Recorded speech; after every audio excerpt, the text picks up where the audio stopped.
How Stoics deal with people who hurt them.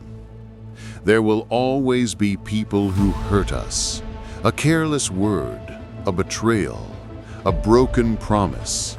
Sometimes the wound is small and fades quickly. Other times it cuts so deep it seems impossible to heal. Our natural impulse is to strike back, to replay the hurt over and over in our minds, to let bitterness take root. Yet the Stoics, who lived through betrayal, loss, and cruelty, offered us a different way. Not a way of weakness, not a way of passively accepting injustice, but a way of strength, clarity, and peace. Today, we will uncover how Stoics deal with people who hurt them. Not with revenge, not with resentment, but with timeless wisdom that allows us to rise above the pain and reclaim our freedom. The first lesson: remember human nature. Marcus Aurelius, Emperor of Rome, wrote in his Meditations, "When you wake up in the morning, tell yourself, the people I deal with today will be meddling, ungrateful, arrogant, dishonest, jealous, and surly. They are like this because they cannot tell good from evil." In these words lies the first Stoic lesson. Expect people to be imperfect. Most of our pain comes not from the action itself, but from our surprise that someone could treat us unfairly. The Stoics remind us, human beings act according to their nature. Just as fire burns and ice chills, people will sometimes act out of ignorance, weakness, or selfishness. If you accept this truth, you are less shaken when it happens. You are prepared, and preparation softens the blow. The second lesson: distinguish between the act and the actor. Epictetus taught that the true harm comes not from another's actions, but from the judgments we attach to them. If someone insults you, the words are just sounds in the air. If someone betrays you, their act belongs to them, not to you. What truly wounds us is when we take their act and make it personal, repeating it in our minds, attaching stories of worthlessness or anger. The Stoic response is to separate the act from the actor. Condemn the action if you must, but do not let it poison your soul. The one who wronged you carries their own flaws, their own ignorance, their own struggles. Their act reflects them, not you. The third lesson: control what you can, release what you cannot. At the heart of Stoicism lies the dichotomy of control. You cannot control the words or actions of others. You cannot stop betrayal, cruelty, or injustice from existing in the world. But you can always control how you respond. If someone hurts you, you have two choices: to hand them power by letting their actions live rent-free in your mind, or to reclaim power by choosing a response guided by reason, not emotion. Marcus Aurelius wrote, "Choose not to be harmed, and you won't feel harmed. Don't feel harmed, and you haven't been." This is not denial, it is discipline. A refusal to let another person dictate your inner state. The fourth lesson: practice compassion for the ignorant. When Marcus Aurelius faced betrayal, he reminded himself, "They are like this because they cannot tell good from evil." In other words, those who harm you do so out of ignorance. They are driven by desires, fears, and impulses they do not master. Why hate someone for being untrained in virtue? Seneca compared it to a sick man. You don't hate the sick for coughing, you pity them. In the same way, when someone lashes out, insults you, or acts unjustly, you can view them as spiritually sick, and rather than poisoning yourself with hatred, you can practice compassion. This does not mean tolerating abuse or allowing harm. The Stoics defended justice and stood firm against wrongdoing, but they did so without hatred, knowing that hatred only multiplies suffering. The fifth lesson: see injury as training. Epictetus often compared life to a gymnasium. Each hardship, each insult, each injury is training for the soul. When someone hurts you, you are given a chance to practice patience, resilience, forgiveness, or courage. The very act that seemed to harm you becomes the material for your growth.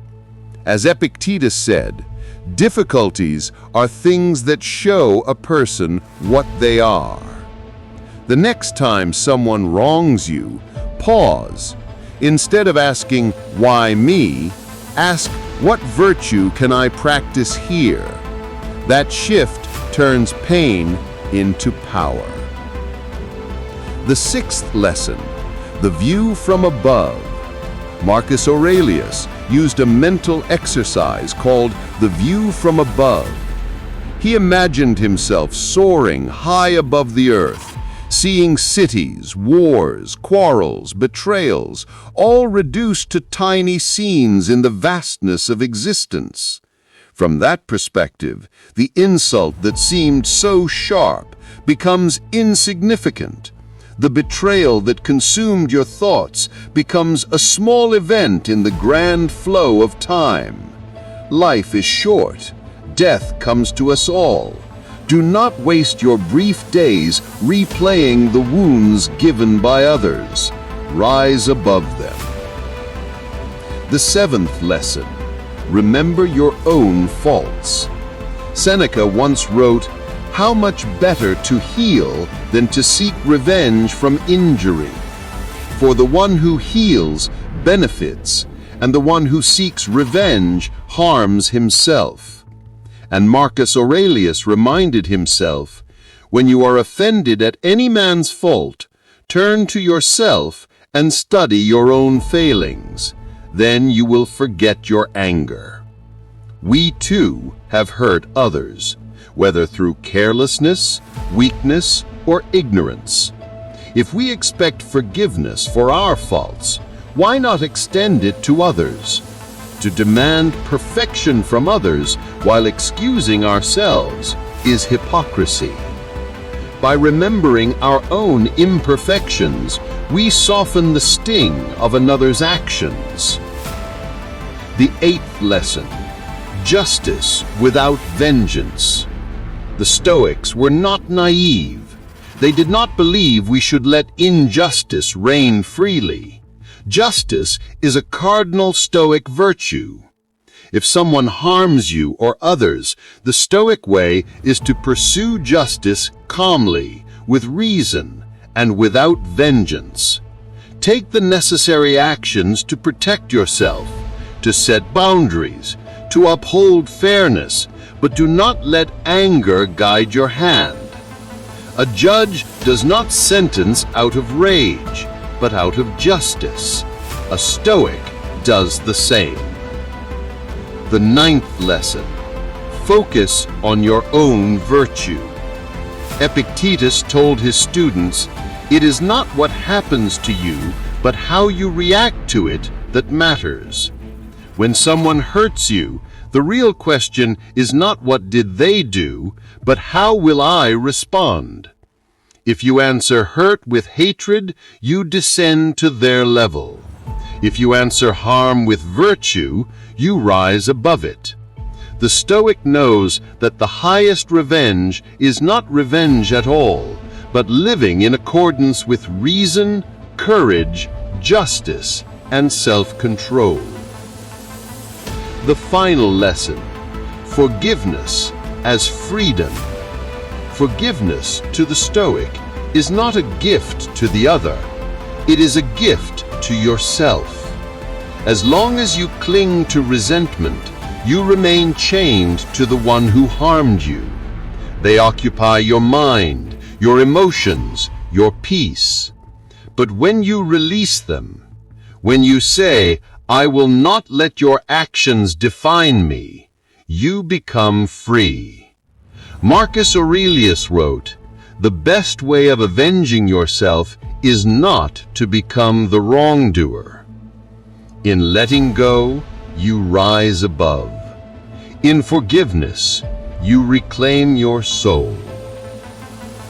The Stoic way of dealing with people who hurt them is not about weakness or naivety. It is about strength, the strength to master the strength to choose virtue over vengeance, the strength to turn pain into wisdom. So, when someone hurts you, remember, expect imperfection. Separate the act from the actor. Control your response, not their behavior. Practice compassion. See injury as training. Gain perspective from above. Remember your own faults. Pursue justice without hatred. Focus on your virtue and forgive, not for them, but for yourself. This is how Stoics dealt with those who hurt them, not by giving away their peace, but by standing rooted in wisdom. And you can do the same. If this message brought you clarity, share it with someone who needs it today. And if you want more timeless Stoic wisdom for modern life, make sure to like this video, leave a comment with your thoughts, and subscribe for more. Because life will bring pain, but Stoicism teaches us how to turn that pain into peace.